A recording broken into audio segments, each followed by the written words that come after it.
Financial freedom ಎಲ್ಲರಿಗೂ ಬೇಕು. ಆದರೆ ಸೇವಿಂಗ್ಸ್ ಮಾಡೋದಕ್ಕೆ ನಾವು ಯಾರೂ ರೆಡಿ ಇರೋದಿಲ್ಲ. ಅಟ್ ಎವ್ರಿ ಫೇಸ್ ನಮ್ಮ ಜೀವನದಲ್ಲಿ ಒಂದೊಂದು ಕಾರಣಗಳು. ಅಂದರೆ ಇವಾಗಷ್ಟೇ ಸಂಪಾದನೆ ಮಾಡೋದಕ್ಕೆ ಸ್ಟಾರ್ಟ್ ಮಾಡಿದಾಗ, ಇವಾಗಷ್ಟೇ ಅರ್ನ್ ಮಾಡೋದಕ್ಕೆ ಸ್ಟಾರ್ಟ್ ಮಾಡಿದ್ದೀನಿ, ನನಗೇನು ಬೇಕು ನಾನು ತೊಗೋಬೇಕು ಅಂತ, ರೈಟ್? ಅನ್ನೋದಾದಮೇಲೆ ತಂದೆ ತಾಯಿಗೆ ಅವ್ರು ಆಸೆ ಪಟ್ಟಿದ್ದು ಕೊಡಿಸ್ಬೇಕು ಅಂತ. ಆಮೇಲೆ ನಮಗೇನೇನು ಬೇಕೋ, ತಂದೆ ತಾಯಿಗೆ ಏನೇನು ಬೇಕೋ ಅದನ್ನು ಕೊಡಿಸೋದ್ರ ಜೊತೆ ಇನ್ನೊಂದಷ್ಟು ಎಕ್ಸ್ಪೆನ್ಸಸ್ ಜಾಸ್ತಿ ಆಗುತ್ತೆ. ಆಮೇಲೆ ಮದುವೆ ಆಗುತ್ತೆ. ಮದುವೆ ಆದಮೇಲೆ ಫ್ಯಾಮಿಲಿ ದೊಡ್ಡದಾಗ್ತಾ ಬರುತ್ತೆ. ಸೊ ಖರ್ಚು ಜಾಸ್ತಿ ಆಗುತ್ತೆ, ಕಮಿಟ್ಮೆಂಟ್ಸ್ ಹೆಚ್ಚಾಗುತ್ತೆ. ಇವಾಗ ಇನ್ನೆಲ್ಲಿ ಸೇವಿಂಗ್ಸ್ ಮಾಡೋದು? ಸೊ ಮದುವೆ ಆಗೊಂದು ಸ್ವಲ್ಪ ವರ್ಷ ಆದಮೇಲೆ ಮಕ್ಕಳು ಹುಟ್ಟುತ್ತವೆ. ಮಕ್ಕಳು ಹುಟ್ಟಿದ ಮೇಲಂತೂ ಕೇಳೋದೇ ಬೇಡ, ಕಮಿಟ್ಮೆಂಟ್ಸ್ ಮೇಲೆ ಕಮಿಟ್ಮೆಂಟ್ಸು, ಎಲ್ಲಿ ಸೇವ್ ಮಾಡೋದು? ಸೊ ಫೈನಲಿ ನೀವು ಯಾರನ್ನೇ ಕೇಳಿದಾಗಲೂ most of them at least save ಮಾಡಬೇಕು ಅನ್ನೋ ಆಸೆ ಇರುತ್ತೆ, ಆದರೆ ಸೇವ್ ಮಾಡೋದಕ್ಕಾಗಲ್ಲ ಅನ್ನೋಂಥ ಪರಿಸ್ಥಿತಿ.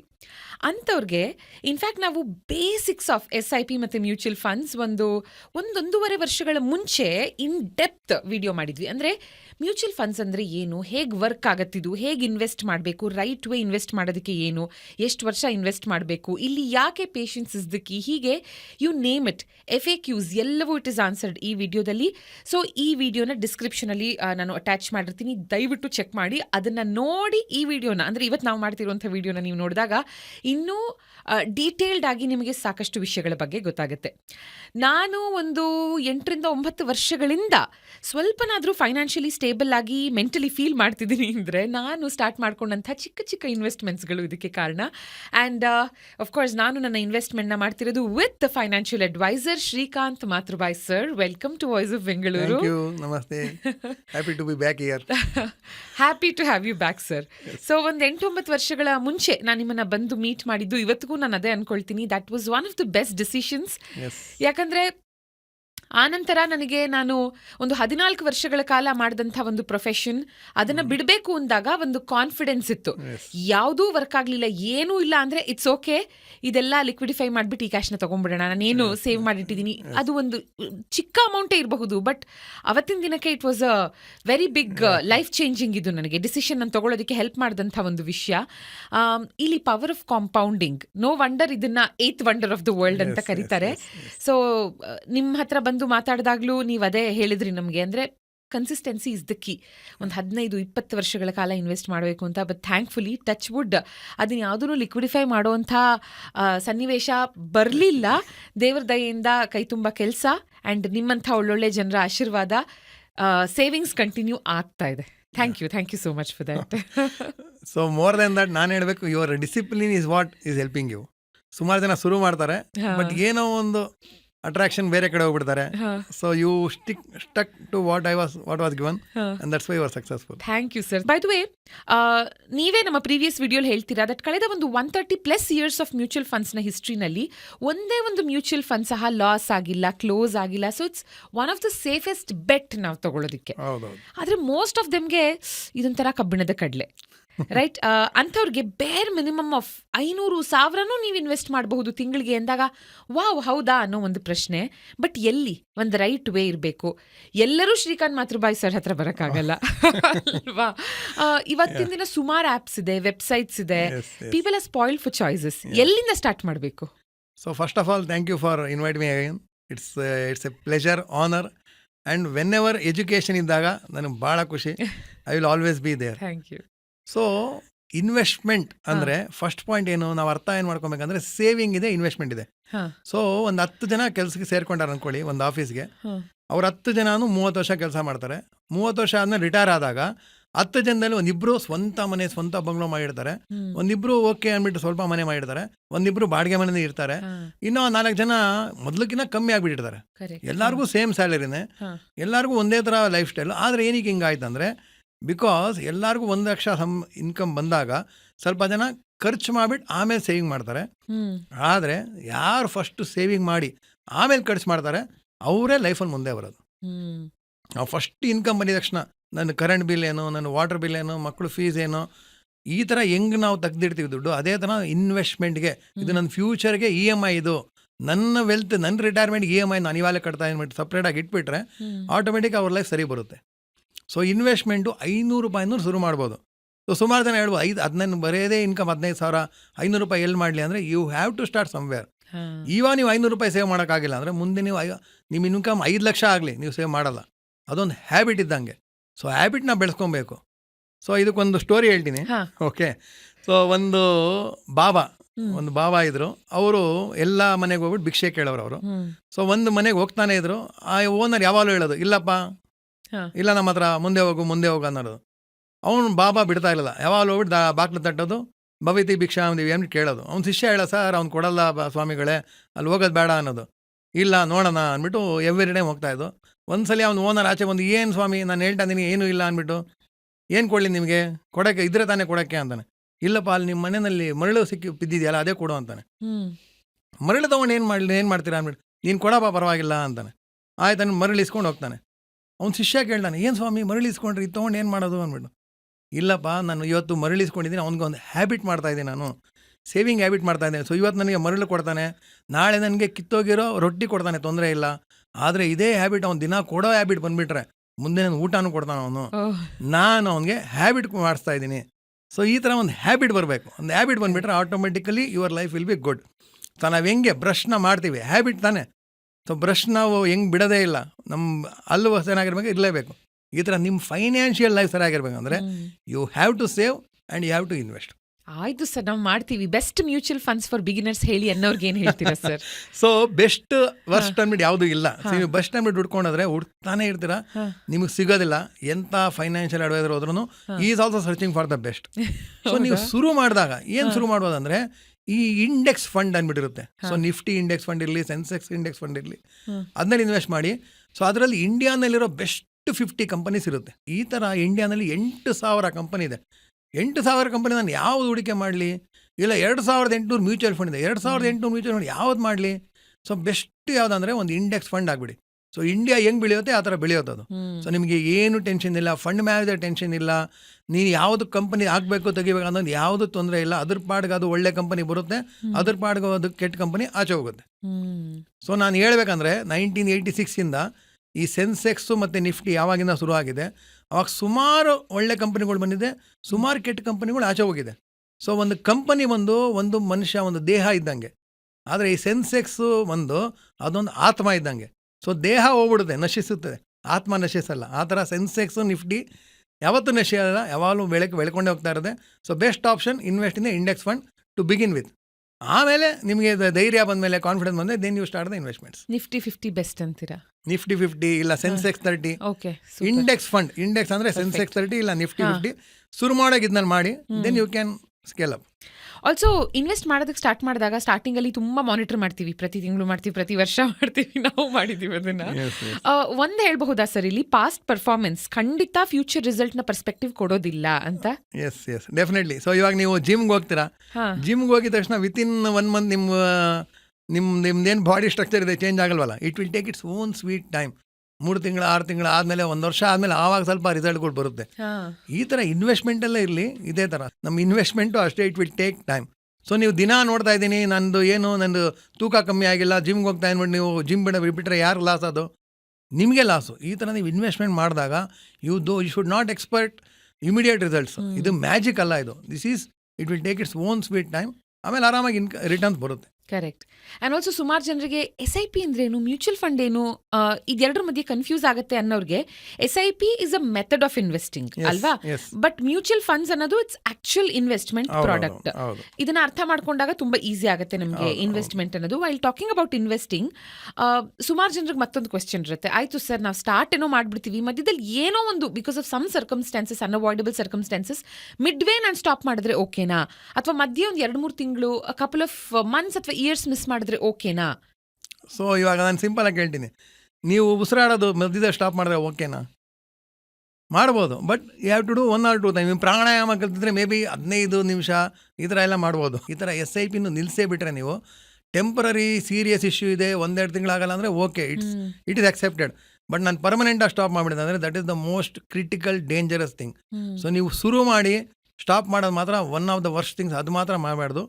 ನೀವು ಹೆಂಗೆ ನೀವು ನಿಮ್ಮ ಕರೆಂಟ್ ಬಿಲ್ ಕಟ್ತೀರಾ, ನಿಮ್ಮ ಮನೆ EMI ಇದ್ರೆ ಹೆಂಗೆ ಮಿಸ್ಸೇ ಮಾಡಲ್ಲ, ಆ ಥರ ನೀವು ಇದನ್ನು ಕಟ್ಕೊಂಡು ಹೋಗಬೇಕು. This is for your own good. ನಿಮಗೆ ಅವಾಗ ಕಾನ್ಫಿಡೆನ್ಸ್ ಬರುತ್ತೆ, ನಿಮ್ಮ ಲೈಫೇ ತುಂಬ ಚೆನ್ನಾಗಾಗುತ್ತೆ. ಓಕೆ. ಆ್ಯಂಡ್ ಆಲ್ಸೋ ಇನ್ನೊಂದು ಡೌಟ್ ಇರುತ್ತೆ ಕೆಲವ್ರಿಗೆ, ಮಾರ್ಕೆಟ್ ಆಲ್ ಟೈಮ್ ಹೈ ಇದ್ದಾಗ ನಾನು ಇನ್ವೆಸ್ಟ್ ಮಾಡಬಾರ್ದಾ, ಸ್ವಲ್ಪ ಲೋ ಇದ್ದಾಗ ಇನ್ವೆಸ್ಟ್ ಮಾಡೋದು ಬೆಟರಾ ಅಂತ? Right. So market all time ಆಗಿ ನೀವು ನೋಡ್ಕೊಂಡೋದ್ರೆ 1979 ಸ್ಟಾಕ್ ಮಾರ್ಕೆಟ್ ಸರ ಸ್ಟಾರ್ಟ್ ಆಗಿದ್ದು. ಇವಾಗ ಬಂದು 2026. ಸೊ ಈ 47 ಇಯರ್ಸಲ್ಲಿ ಮಾರ್ಕೆಟ್ ಆಲ್ ಟೈಮ್ ಆಗಿ 415 ಸಲ ಬಂದಿದೆ. 415 ಸಲ. ಸೊ ಇನ್ ಬಿಟ್ಟಿನ ಯಾವಾಗ ಸ್ಟಾಪ್ ಮಾಡಿರೋನು ಅದಕ್ಕಿಂತ ಮಾರ್ಕೆಟ್ ಮೇಲೆ ಹೋಗಿದೆ. ಸೊ ನಾನು ಯಾವಾಗಲೂ ಹೇಳ್ತೀನಿ, ಮನುಷ್ಯ ಇರಲಿ ಸ್ಟಾಕ್ ಮಾರ್ಕೆಟ್ ಇರಲಿ, ಅಲ್ಟಿಮೇಟ್ಲಿ ಮೇಲೆ ಹೋಗೋದು. ಸೊ ಸ್ಟಾಕ್ ಮಾರ್ಕೆಟು ಯಾಕಂದರೆ ನಿಮಗೆ ಬೇಡ ಅಂದ್ರೂ ನೀವು ವಯಸ್ಸಾಗುತ್ತೆ, ನೀವು ಬೇಡ ಅಂದ್ರೂ ನಿಮ್ಮ ಅಲ್ಲಿ ಬೀಳುತ್ತೆ, ಬೇಡ ಅಂದ್ರೂ ಬಿಳಿ ಕೂದಲು ಬರುತ್ತೆ, ಬೇಡ ಅಂದ್ರೂ ನಿಮ್ಗೆ ಆಮೇಲೆ ಅಲ್ಟಿಮೇಟ್ಲಿ ಬಾಳ್ಲಾಗ್ತೀರ. ಈ ಥರ ಇರುವಾಗ ನೀವು ಬೇಡ ಅಂದರೂ ಸ್ಟಾಕ್ ಮಾರ್ಕೆಟ್ ಮೇಲೆ ಹೋಗೇ ಹೋಗುತ್ತೆ, ಆಲ್ ಟೈಮ್ ಬರ್ತಾನೆ ಇರುತ್ತೆ. ಸಪೋಸ್ ನೀವು ಆಲ್ ಟೈಮ್ ಅನ್ನ ನೀವು ಹಾಕಿದ್ರು, because you are investing in a I time, market ಬೀಳುವಾಗ ನಿಮಗೆ NAVಗಳು ಜಾಸ್ತಿ ಬರುತ್ತೆ, ಯೂನಿಟ್ ಜಾಸ್ತಿ ಬರುತ್ತೆ. ಸಿಂಪಲ್ ಎಕ್ಸಾಂಪಲ್ ಏನಂದರೆ, ನೀವು ಗೋಲ್ಡ್ ತೊಗೊಂಡ್ರಿ, 10,000 ರೂಪಾಯಿ ಇದೆ ಅಂದ್ಕೊಳ್ಳಿ ಗೋಲ್ಡು. ಸೊ ಈ 1 ಲಕ್ಷ ಆದಾಗ ನಿಮ್ಗೆ 10 ಗ್ರಾಮ್ ಬರುತ್ತೆ. ಅದೇ ಗೋಲ್ಡ್ 9,000 ಆದರೆ ನಿಮ್ಗೆ 10 ಗ್ರಾಮ್ ಬರುತ್ತೆ, 11 ಗ್ರಾಮ್ ಬರುತ್ತಾ, ನಿಮ್ಗೆ ಜಾಸ್ತಿ ಬರುತ್ತಾನೆ. ಸೊ ಈ ಥರ ಮಾರ್ಕೆಟ್ ಬಿಲ್ಡ್ ಆದರೆ ಆ್ಯಕ್ಚುಲಿ ಒಳ್ಳೆಯದು, ಬಿಕಾಸ್ ನಾವು ತೊಗೊಳ್ತಾ ಇದ್ದೀವಿ.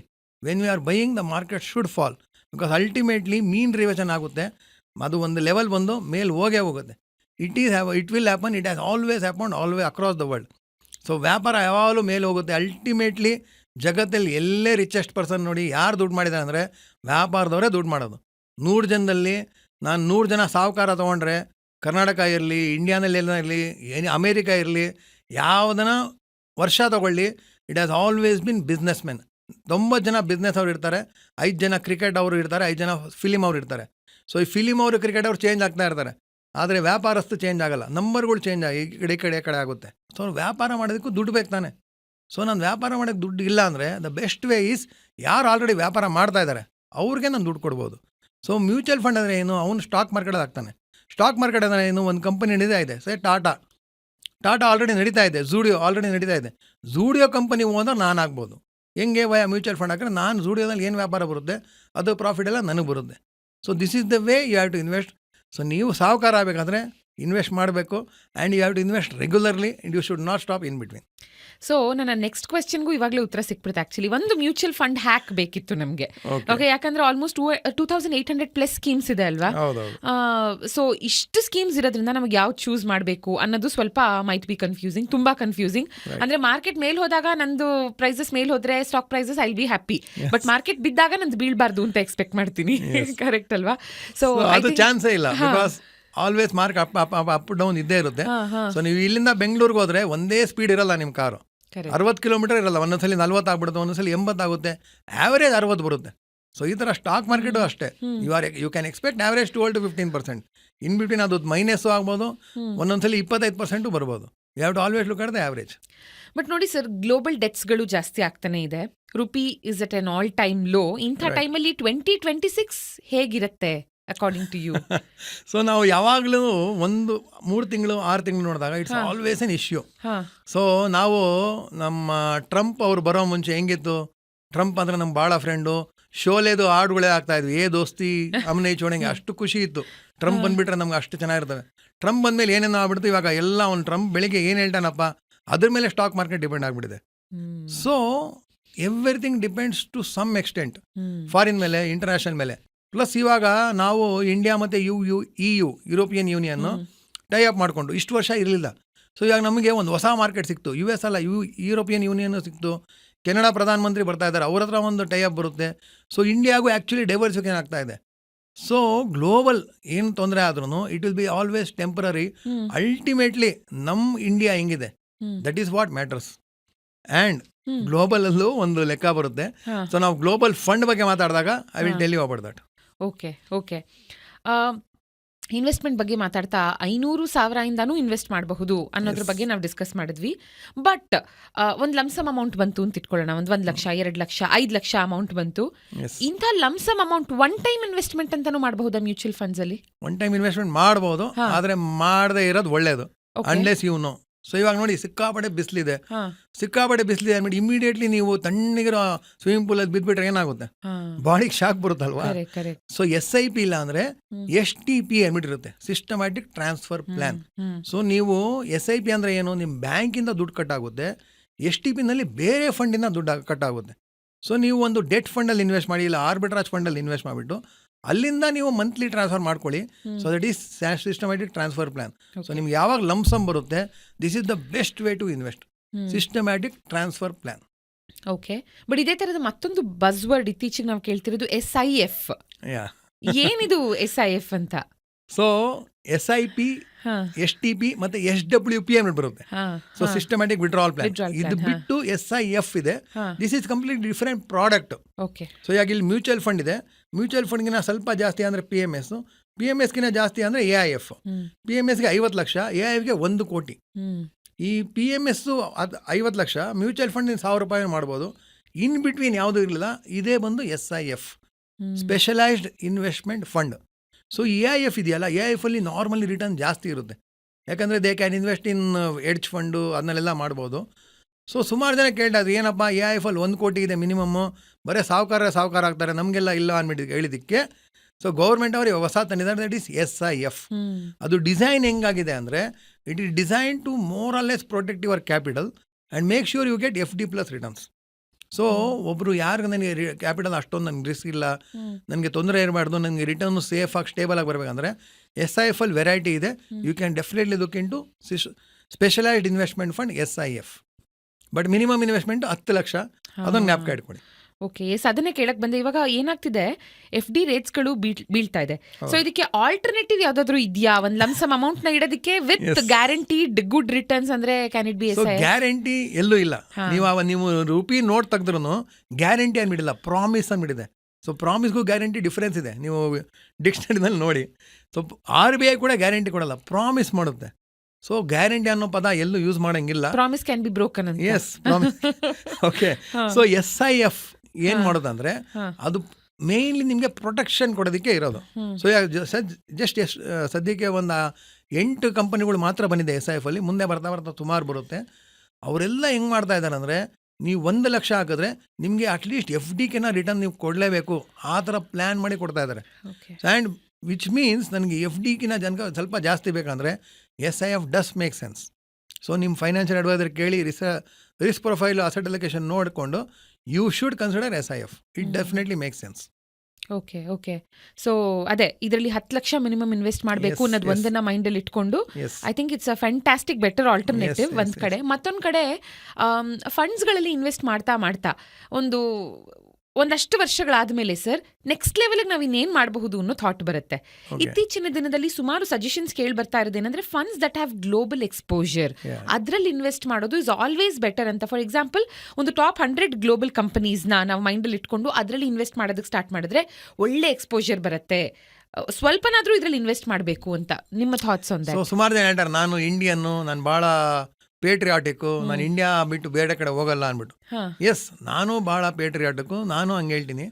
ಆದರೆ ನಾವು ದುಡ್ಡು ಮಾಡಬೇಕಾದ್ರೆ ನಾವು ಬರೀ ಇಂಡಿಯಾ ನೋಡೋಂಗಿಲ್ಲ. ನೋಡಿ, ನೀವು ಸಂಪಾದನೆ ಮಾಡೋದು ಇಂಡಿಯಾನಲ್ಲಿ, ನೀವು ಸ್ಪೆಂಡ್ ಮಾಡೋದು ಇಂಡಿಯಾನಲ್ಲಿ, ಇನ್ವೆಸ್ಟ್ ಮಾಡೋದು ಇಂಡಿಯಾನಲ್ಲಿ, ರಿಟೈರ್ ಆಗೋದು ಇಂಡಿಯಾನಲ್ಲೇ. ಹ್ಮ್, ಸೊ ಯಾವಾಗ ಏನಾಗಿದೆ, ನೀವೆಲ್ಲ ಒಂದು ಕಂಟ್ರಿ ಮೇಲೆ ನಿಮ್ಮ ಎಕ್ಸ್ಪೋಜರ್ ಇದೆ, ಒಂದು ಎಕಾನಮಿ, ಒಂದು ಕರೆನ್ಸಿ, ಒಂದು ಪೊಲಿಟಿಕಲ್ ಸಿಸ್ಟಮ್. ಸೊ ಸ್ವಲ್ಪ ಇಲ್ಲಿ ಇಂಡಿಯಾನಲ್ಲಿ ಏನೋ ಹೆಚ್ಚು ಕಮ್ಮಿ ಆದರೆ ಹ್ಮ್, ನಿಮ್ಮ ಫೈನಾನ್ಷಿಯಲ್ ಪ್ಲಾನಿಂಗ್ ಏಟ್ ಬೀಳುತ್ತೆ. ಸೊ ಫೈನಾನ್ಷಿಯಲ್ ಪ್ಲಾನಿಂಗ್ ಇದ್ದಾಗ ನಿಮಗೆ ಇಂಟರ್ನ್ಯಾಷನಲ್ ಸ್ವಲ್ಪ ಎಕ್ಸ್ಪೋಜರ್ ಇರಬೇಕು. ಇವಾಗ ನೋಡಿ, ಎಕ್ಸಾಂಪಲ್ಲು, ನಾನು ಮುಂಬೈಯಿಂದ ಬೆಂಗಳೂರಿಗೆ ಫ್ಲೈಟಲ್ಲಿ ಬಂದೆ. ಹ್ಮ್, ನಾನು ಫ್ಲೈಟಲ್ಲಿ ಬಂದಾಗ ನಾನು ಇಂಡಿಯಾನಲ್ಲೇ ಇಂಡಿಯಾ ಫ್ಲೈಟೇ ಹತ್ತಬೇಕು ಅಂದ್ಬಿಟ್ಟು ನಾನು ಏರ್ ಇಂಡಿಯಾನೂ ಬಂದೆ. ಏರ್ ಇಂಡಿಯಾ ಏನೋ ಬಂದೆ, ಆದರೆ ಆ ಫ್ಲೈಟ್ ಮಾಡಿರೋದು ಯಾರು? American company. ಸೊ ಒಳಗಡೆ ಹೋಗ್ಬಿಟ್ಟು ಕೂತ್ಕೊಂಡೆ, ನಾನು ಬೇಜಾರಾಗಿದೆ ಅಂದ್ಬಿಟ್ಟು ನಾನು ಒಂದು ಇಯರ್ಫೋನ್ ಹಾಕ್ಕೊಂಡೆ. ಇಯರ್ಫೋನ್ ಮಾಡಿರೋರು ಯಾರು? China company. ಆಯ್ತು ಅಂದ್ಬಿಟ್ಟು ನಾನು ಸ್ಪಾಟಿಫೈ ಕೇಳಿದೆ. ಸ್ಪಾಟಿಫೈ ಯಾರ್ದು? ಅದು US ಕಂಪನಿ. ಅದು ಬೇಡ ಅಂದ್ಬಿಟ್ಟು ನಾನು ಯೂಟ್ಯೂಬ್ ನೋಡಿದೆ. YouTube US company. ಬೇಡ ಅಂದ್ಬಿಟ್ಟು ನಾನು ಅದ್ರಲ್ಲಿ ಮ್ಯಾಗ್ಝಿನ್ ತೆಗೆದೆ. ನಿಮ್ಗೆ ಆಶ್ಚರ್ಯ ಆಗ್ಬೋದು, all the magazines in the world, in all the flights is always printed in Hungary, Budapest. ಅದು ಕೂಡ ಇಂಡಿಯಾದಲ್ಲಿ ಪ್ರಿಂಟ್ ಆಗಲ್ಲ, ಅದು ಅಲ್ಲಿಂದ ಬರುತ್ತೆ. ಆಮೇಲೆ ಆ ಮೇಡಮ್ ನನಗೆ ನೆಸ್ಕೆಫೆ ತಂದುಕೊಟ್ರು. ನೆಸ್ಕೆಫೆ ಇಲ್ಲಿಂದು ಸ್ವಿಟ್ಜರ್ಲ್ಯಾಂಡ್ದು. ಆಮೇಲೆ ನಾನು ಇಳಿದ್ಮೇಲೆ ನಾನು ಕ್ಯಾಬ್ ಹಿಡಿದೆ, ಅದು ನೋಡಿದೆ ಊಬರ್ ಯಾರ್ದು? ಸೊ ನಾನು ಬೇಡ ಅಂದ್ರೂ so many American companies, US companies, China company, they are making money. correct. ಅವರು ಮಾಡುವಾಗ ನಾನೇನಿಗೆ ಮಾಡಬಾರ್ದು? So that's why global exposure is A must. ಹಾ, ಗ್ಲೋಬಲಲ್ಲಿ ಇನ್ವೆಸ್ಟ್ ಮಾಡಲೇಬೇಕು. And global is growing very fast. So ನೀವು ಸ್ವಲ್ಪ ಎಕ್ಸ್ಪೋಜರ್ ಮಾಡಿದ್ರೆ ಯು ಕ್ಯಾನ್ ಇನ್ವೆಸ್ಟ್. ಈ gift city ಅಂದ್ಬಿಟ್ಟಿದೆ, AIF ಅಂದ್ಬಿಟ್ಟಿದೆ, ಇದರಲ್ಲಿ ಇನ್ವೆಸ್ಟ್ ಮಾಡಿ. ಸೊ ಗಿಫ್ಟ್ ಸಿಟಿನಲ್ಲಿ ಇನ್ವೆಸ್ಟ್ ಮಾಡಿದಾಗ, so Gujarat industrial finance tech city ಅಂದ್ಬಿಟ್ಟು, ಇದರಲ್ಲಿ ಮೊದಲು $1.5 ಲಕ್ಷ ಇತ್ತು ಮಿನಿಮಮ್. $1.5 ಲಕ್ಷ, ಇವಾಗಲೂ $1.5 ಲಕ್ಷ ಇದೆ. ಆದರೆ ಸುಮಾರು ಫಂಡ್ಗಳು ದೇ ಹ್ಯಾವ್ ಗಾಟ್ ಓನ್ಲಿ $5,000. ಅಂದರೆ ನಾನು ಹಾಕೋದು ಬರೀ $5 ಲಕ್ಷ ಅಷ್ಟೇ. 5 ಲಕ್ಷನೂ ಇಲ್ಲ, 92 ಏನೋ ಇದೆ ಡಾಲರು. ಸೊ ನಮಗೆ 4.25 ಲಕ್ಷದಲ್ಲಿ we can make investments outside the world. And ನಾನು ಚೂಸ್ ಮಾಡ್ಬೋದು, ನಾನು ಚೈನಾ, US, ಇಲ್ಲ ಅಕ್ರಾಸ್ ದ ವರ್ಲ್ಡ್, ಇಲ್ಲ ಬ್ರೆಜಿಲ್, ಸೌತ್ ಕೊರಿಯಾ, ಎಲ್ಲಿ ಬೇಕಲ್ಲಿ ನಾನು ಇನ್ವೆಸ್ಟ್ ಮಾಡ್ಬೋದು. ಆ್ಯಂಡ್ ನಮ್ಗೆ ಆವಾಗ ಎಕ್ಸ್ಪೋಜರ್ ಸಿಗುತ್ತೆ. ಸೊ ಫಾರ್ ಎಕ್ಸಾಂಪಲ್, ನಮಗೆ ಗ್ಲೋಬಲ್ ಜೈಂಟ್ AI ಇಂಡಿಯಾನಲ್ಲಿ ಇಲ್ಲ, ಬಟ್ AI ಸಿಕ್ಕಾಪಟ್ಟೆ ಬೆಳೀತಾರೆ. ನಾನು ದುಡ್ಡು ಮಾಡ್ಬೇಕು, ಏನು ಮಾಡ್ಬೋದು ಅವಾಗ? They can invest in NVIDIA. So ಅದು ನನ್ನ USನಲ್ಲಿದೆ. ಸೊ ಸೋಲಾರ್ ಬೇಕು ನನಗೆ, ವರ್ಲ್ಡಲ್ಲಿ ಬೆಸ್ಟ್ ಸೋಲಾರ್ ಬೇಕು, I can invest. So foreign exposure is A must. So ಅದಕ್ಕೂ ಅಸೆಟ್ ಅಲೋಕೇಶನ್ ಬಿಟ್ಟಿರುತ್ತೆ 5 to 10%. ನಮಗೆ ₹100 ಇದೆ ಅಂದರೆ ಒಂದು ₹5 ಇಂಟರ್ನ್ಯಾಷನಲ್ ಇನ್ವೆಸ್ಟ್ ಮಾಡಿದ್ರೆ ಒಳ್ಳೆಯದು. ಅದರಲ್ಲಿ ಬೆಸ್ಟ್ ಆಪ್ಷನ್ ಬಂದು ಗಿಫ್ಟ್ ಸಿಟಿ. ಸೊ ಗಿಫ್ಟ್ ಸಿಟಿನಲ್ಲಿ ನಿಮಗೆ ತೊಂದರೆ ಇರಲ್ಲ, ಬರೀ 5 lakhs ಮಾಡ್ಬೋದು, ಅಕ್ರಾಸ್ ದ ವರ್ಲ್ಡ್ ಮಾಡ್ಬೋದು. ಆ್ಯಂಡ್ ನೀವು ಆ್ಯಸ್ ಎನ್ ಇನ್ವೆಸ್ಟರ್ ಏನು ಗೊತ್ತಾ, you don't have to pay 1 paisa ಟ್ಯಾಕ್ಸೇ ಇಲ್ಲ ಆ್ಯಸ್ ಎನ್ ಇನ್ವೆಸ್ಟರ್. ಏನೇ ಪ್ರಾಫಿಟ್ ಬಂದರೂ ನಿಮ್ಗೆ ಸೀದಾ ನಿಮ್ಮ ಮನೆಗೆ ಬರುತ್ತೆ, ನಿಮ್ಮ ಬ್ಯಾಂಕ್ ಬರುತ್ತೆ, ಟ್ಯಾಕ್ಸ್ ತೊಂದರೆ ಇರಲ್ಲ. So you should consider GIFT City. And I think ಜನರಿಗೆ ಇನ್ನೂ ಇವಾಗ ಇದ್ರ ಬಗ್ಗೆ ಹೆಚ್ಚು ಗೊತ್ತಾಗ್ತಿದ್ಯಾ ಅಂತ. ಯಾಕಂದರೆ ಇಂಡಿಯನ್ ಇನ್ವೆಸ್ಟರ್ಸ್ಗೆ ಜಸ್ಟ್ ಲೆಸ್ ದೆನ್ 2% ಎಕ್ಸ್ಪೋಜರ್ ಇದೆ ಗ್ಲೋಬಲ್ ಈಕ್ವಿಟೀಸಲ್ಲಿ ಆನ್ ಅನ್ ಆವ್ರೇಜ್ ಅಂತ ಹೇಳಲಾಗುತ್ತೆ. Not many people know about it and not many people are investing global ಕಂಪನೀಸಲ್ಲಿ. ಕರೆಕ್ಟಾ? And next can we talk about debt mutual funds ಅಂತ. So ಒಂದು common ಮ್ಯಾನ್ನ understanding ಹೇಳಬೇಕಂದ್ರೆ, ನಾವು ಗವರ್ಮೆಂಟ್ಸ್ಗೆ, ಬ್ಯಾಂಕ್ಸ್ಗೆ ಅಥವಾ ಕಂಪನೀಸ್ಗೆ ಇಂಡೈರೆಕ್ಟ್ ಆಗಿ we are lending money through debt mutual funds ಅಂತ ಹೇಳ್ಬಹುದಾ ಸರ್? ಅಥವಾ do you have a better explanation for that? So debt mutual fund ಅಂದರೆ, ಇವಾಗ ಮ್ಯೂಚುವಲ್ ಫಂಡ್ ಅಂದರೆ ಅದರಲ್ಲಿ ವೆರೈಟಿ ಆಫ್ ಇನ್ವೆಸ್ಟ್ಮೆಂಟ್ಸ್ ಇದೆ. ನಾವು ಗೋಲ್ಡ್ಗೂ ಆಗ್ಬೋದು, ಸಿಲ್ವರ್ಗೆ ಆಗ್ಬೋದು, ಕಮಾಡಿಟೀಸ್ ಅಲ್ಯೂಮಿನಿಯಮ್ಗೆ ಆಗ್ಬೋದು, ಸ್ಟಾಕ್ ಮಾರ್ಕೆಟ್ಗೆ ಆಗ್ಬೋದು. ಈ ಥರ ಡೆಟ್ ಮ್ಯೂಚುವಲ್ ಫಂಡ್ ಅಂದ್ಬಿಟ್ಟಿರುತ್ತೆ. ಡೆಟ್ ಅಂದರೆ ಏನು? ಬಡ್ಡಿ ಬರೋ ಮ್ಯೂಚುವಲ್ ಫಂಡ್. ಬಡ್ಡಿ ಬರೋದ್ರಲ್ಲೂ ವೆರೈಟಿ ಇದೆ. ಸೊ ಬಡ್ಡಿದ್ರಲ್ಲೂ ನನಗೆ ಗ್ಯಾರಂಟಿ ಬಡ್ಡಿ ಬರಬೇಕು, ನನಗೆ ಗ್ಯಾರಂಟಿ ಪ್ಲಸ್ ಸ್ವಲ್ಪ ಎಕ್ಸ್ಟ್ರಾ ಬೇಕು, ಇಲ್ಲ ನನಗೆ ಸಿಕ್ಕಾಪಡೆ ರಿಟರ್ನ್ ಜಾಸ್ತಿ ಬೇಕು, ನನಗೆ ಈ ಕಡೆ ಮೇಲೂ ಕೆಳಗಡೆ ಆದರೆ ಪರವಾಗಿಲ್ಲ. ಸೊ ಫಾರ್ ಎಕ್ಸಾಂಪಲ್, ಯಾರೋ ಅವನು ರಿಯಲ್ ಎಸ್ಟೇಟ್ ಕಟ್ತಾ ಇದ್ದಾನೆ, ಅವನು ಬಿಲ್ಡಿಂಗ್ ಕಟ್ಟೋದಕ್ಕೆ ಸ್ವಲ್ಪ ತೊಂದರೆ ಆಗಿದೆ, ಅವನಿಗೆ ಬಡ್ಡಿಗೆ ದುಡ್ಡು ಬೇಕು. ಸೊ ಅವ್ನು ಬ್ಯಾಂಕ್ ಹೋದರೆ ಸಿಗಲ್ಲ, ಈ ಮ್ಯೂಚುವಲ್ ಫಂಡ್ ಅವ್ರು ಕೊಡ್ತಾರೆ. ಸೊ ಮ್ಯೂಚುವಲ್ ಫಂಡ್ ಅವ್ರು ಕೊಟ್ಟಾಗ ಆಬ್ವಿಯಸ್ಲಿ ಬಡ್ಡಿ ಜಾಸ್ತಿ ಇರುತ್ತೆ. ಸೊ ಡೆಟ್ ಫಂಡ್ಸಲ್ಲಿ there are variety of debt funds. You should consider debt funds. But of course ಜ್ಞಾಪಕ ಇಟ್ಕೊಳ್ಳಿ, ಸ್ವಲ್ಪ ಟ್ಯಾಕ್ಸೇಷನ್ ಚೇಂಜ್ ಆಗಿದೆ. ಸೊ ನೀವು ಯಾವ ಟ್ಯಾಕ್ಸ್ ಸ್ಲ್ಯಾಬ್ ಇದ್ರೆ ನೋಡ್ಕೊಂಡು ಹಾಕಿ. ನಿಮ್ಮ ಟ್ಯಾಕ್ಸ್ ಸ್ಲ್ಯಾಬ್ ಅಕಸ್ಮಾತ್ ತುಂಬ ಜಾಸ್ತಿ ಇದ್ದರೆ debt fund doesn't make sense. ನೋಡ್ಕೊಂಡು ಇನ್ವೆಸ್ಟ್ ಮಾಡಿ. ನಿಮ್ಮ ಟ್ಯಾಕ್ಸ್ ಸ್ಲ್ಯಾಬ್ ಕಮ್ಮಿ ಇದ್ದರೆ, 20% ಕಮ್ಮಿ ಇದ್ದರೆ, ಡೆಟ್ ಫಂಡ್ ಡೆಫಿನೆಟ್ಲಿ ಇದೆ good option two consider. Definitely ನಿಮಗೆ FDಕಿನ್ನ ಸ್ವಲ್ಪ ಜಾಸ್ತಿ ಬರೋ ಚಾನ್ಸ್ ಇದೆ. ಡೆಟ್ ಫಂಡ್ ನೋಡ್ಕೊಂಡು ಮಾಡಿ, you can invest.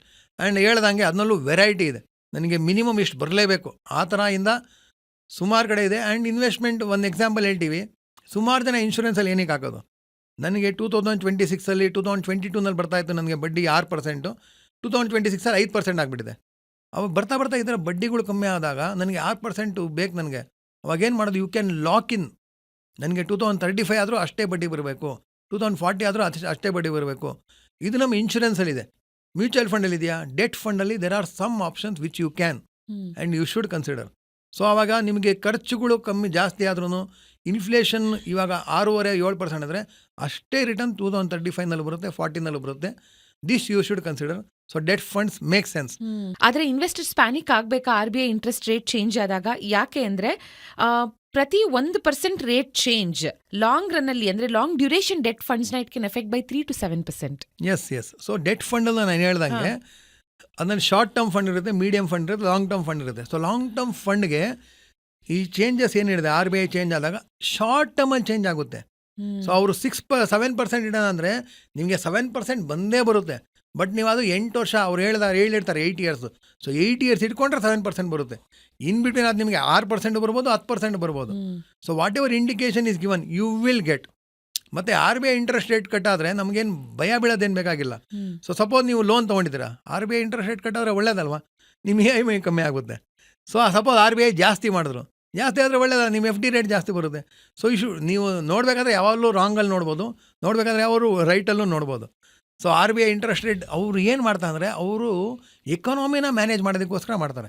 So economy ತುಂಬ ಹೀಟ್ ಆಗಿಬಿಟ್ಟಿದೆ, ಆವಾಗ ಇನ್ಫ್ಲೇಷನ್ ಜಾಸ್ತಿ ಆಗಿಬಿಟ್ಟಿದೆ, ಆವಾಗ ಇಂಟ್ರೆಸ್ಟ್ ಜಾಸ್ತಿ ಮಾಡ್ತಾರೆ. ಓಕೆ, ಅದೇ ಎಕಾನಮಿ ತುಂಬ ಕಮ್ಮಿ ಇದೆ, ಎಲ್ಲೂ ವ್ಯಾಪಾರನೇ ಆಗ್ತಾಯಿಲ್ಲ, ಅವಾಗ ಇಂಟ್ರೆಸ್ಟ್ ಕಮ್ಮಿ ಮಾಡ್ತಾರೆ. ಇಂಟ್ರೆಸ್ಟ್ ಕಮ್ಮಿ ಆದರೆ ವ್ಯಾಪಾರಸ್ಥರು ಲೋನ್ ತೊಗೊಳಕ್ಕೆ ಈಸಿ ಆಗುತ್ತೆ, ಅವರು ಹೊಸ ಶೋರೂಮ್ಗಳಾಗ್ತಾರೆ, ಹೊಸ ಫ್ಯಾಕ್ಟ್ರಿಗಳಾಗ್ತಾರೆ.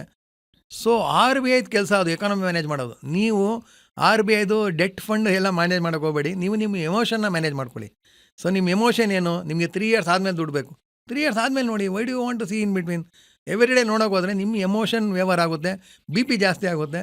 So you are suppose to stick with what is the mandate 3 years ಅಂದರೆ 3 years ಇರಿ, you will make money. Okay, okay. ನೋಡಿ, ಈ ಥರದ ಅಡ್ವೈಸ್ ಎಲ್ಲ ನಿಮಗೆ ವಿತ್ ಲಾಡ್ ಆಫ್ ಎಕ್ಸ್ಪೀರಿಯನ್ಸ್ ಏನು ನೀವು ಕಲ್ತಿರ್ತೀರಾ ಅದರಿಂದ ಸಿಗುತ್ತೆ. ಅಂದರೆ ಈ ಥರದ ಪ್ರಶ್ನೆಗಳನ್ನು ಕೇಳಿದಾಗ. ಆದರೆ ಸರ್, ಇವತ್ತಿನ ದಿನ ಪ್ರಪಂಚದಲ್ಲಿ almost 60% of trade it's algorithm driven, AI driven ಆಯ್ತಾ. Do you think AI can pick better mutual funds ಅಂತ ನಿಮಗೆ ಅನ್ಸುತ್ತಾ, ಅಥವಾ ಹ್ಯೂಮನ್ ಟಚ್ಗೆ ಇವತ್ತು ಮಾತ್ರ ಅಲ್ಲ ಮುಂದಕ್ಕೂ ಆ ವ್ಯಾಲ್ಯೂ ಇದ್ದೇ ಇರುತ್ತೆ ಅಂತ ಅನ್ಸುತ್ತಾ? ಸೊ ಇವಾಗ ನಿಮಗೆ ಮಾರ್ಕೆಟ್ ಮೇಲೆ ಹೋಗುವಾಗ ಆಬ್ವಿಯಸ್ಲಿ ನಿಮಗೆ ಸುಮಾರು ಅಡ್ವೈಸ್ಗಳು ಬರುತ್ತೆ, ಇದು ತಗೊಳ್ಳಿ ಅದು ತಗೊಳ್ಳಿ ಅಂದ್ಬಿಟ್ಟು. ಬಟ್ ಮಾರ್ಕೆಟ್ ಬೀಳುವಾಗ ನೀವು ಫೋನ್ ಮಾಡಿ ನಿಮಗೆ ತೊಗೊಬೇಕಲ್ಲ AI ಅವರು. Who will look after the emotion. It is not just managing buying call. ಇವಾಗ ನಾನು ಗೂಗಲಲ್ಲಿ ಸರ್ಚ್ ಮಾಡ್ತೀನಿ ಯಾವ್ದು ಮ್ಯೂಚುವಲ್ ಫಂಡ್ ತೊಗೊಬೇಕಾದ್ರೆ ನನಗೆ 14 ಲಕ್ಷ ಆನ್ಸರ್ ಬರುತ್ತೆ ವಿತಿನ್ ಮ್ಯಾಟರ್ ಆಫ್ 1 ಸೆಕೆಂಡ್. ಅದೇ ನಾನು ಯಾವಾಗ ಸೆಲ್ ಮಾಡಬೇಕಂದ್ರೆ ಬರೀ 3 ಲಕ್ಷ ಬರುತ್ತೆ. ಸೊ ನಾವು ದುಡ್ಡು ಮಾಡೋದು ಯಾವಾಗ? ಪೇಪರಲ್ಲಿ ದುಡ್ಡಿದ್ದಾಗಲ್ಲ, ನನ್ನ ಕೈಗೆ ಬಂದಾಗ. ಸೊ ಪೇಪರಲ್ಲಿ ನನಗೆ 50 ಲಕ್ಷ ಪ್ರಾಫಿಟ್ ತೋರಿಸ್ಬೋದು, ಆ್ಯಪಲ್ಲಿ 50 ಲಕ್ಷ ತೋರಿಸ್ಬೋದು, ಬಟ್ ನನ್ನ ಕೈಗೆ ಬಂದಾಗ ಬರೀ 10 ಲಕ್ಷ ಬಂದರೆ ಪ್ರಯೋಜನ ಇಲ್ಲ. So it is not just the investment. Sell ಮಾಡ್ತೀವಲ್ಲ ಆವಾಗ ನಿಮ್ಗೆ ರಿಯಲ್ ಪ್ರಾಫಿಟ್ ಮಾಡಿರೋದು. So that can happen only when there is an adviser.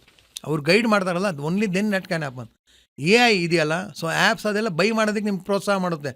Cell ಮಾಡೋದಕ್ಕೆಲ್ಲ ನಾವು ಪ್ರೋತ್ಸಾಹ ಮಾಡೋದು ಇದೆಯಾ? ಎಲ್ಲೂ ಇರಲ್ಲ. ಸೊ ಅಡ್ವೈಸರ್ ಇದ್ದಾಗ ಈ ಥರದ ನಮ್ಮ ಎಲ್ಲ questions, no questions can ever be silly ಅಂತ ಕೇಳಬಹುದು. ಆ್ಯಂಡ್ ಬೆಸ್ಟ್ ಪಾಸಿಬಲ್ ಜಡ್ಜ್ಮೆಂಟ್ನ ತಗೋಬಹುದು ನಾವು. ಆ್ಯಂಡ್ ಇವಾಗ ಫಂಡ್ಸ್ ಅಂತ ಬರ್ತಾ sir, actively managed fund and passively managed fund ಅಲ್ವಾ?